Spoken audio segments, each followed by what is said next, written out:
cầm ram Christine chalai hai nun dan reng hi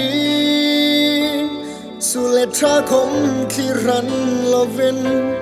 thing le thing no kara ele ina mei bak sama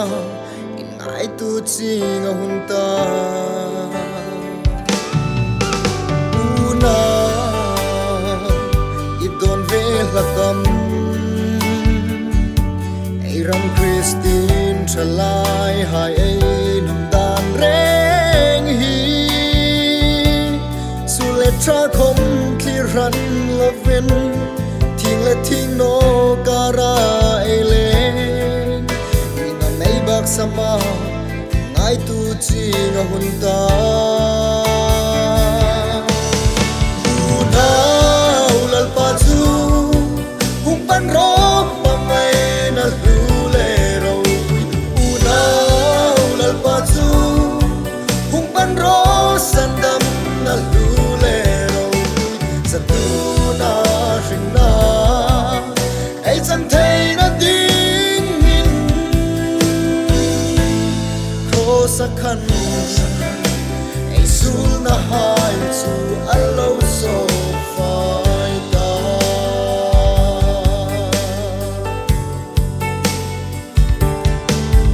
mani in husi lovin mi ai dem ma mi ai rela mi ai shil sit mangai na khom ma dei zota lal na thu nei na in chu in mo ran nei bui zota don in lung lai ana nge una ulal pa chu hung pan ro pa mai na lu le ro una ulal pa chu hung pan ro san dam na lu le ro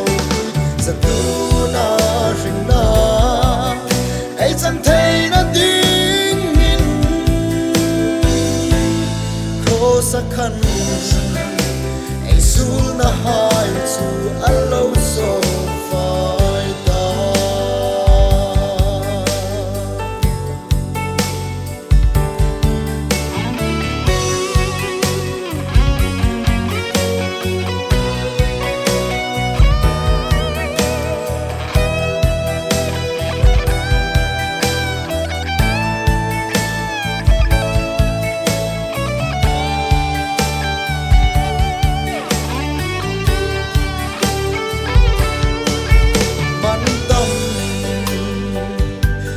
chok lak mo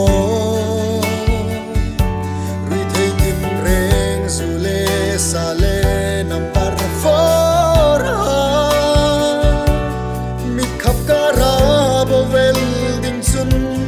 zatun thina amin tun hi an hu pan ban san la lal pa chu hum pan ro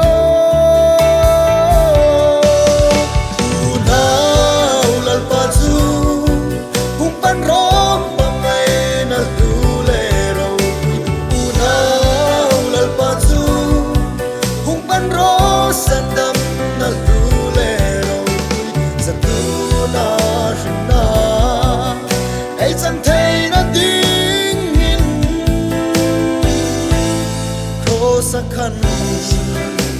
ai sul na hai chu allo so fai da ro sa khan ai sul na hai chu allo so fai da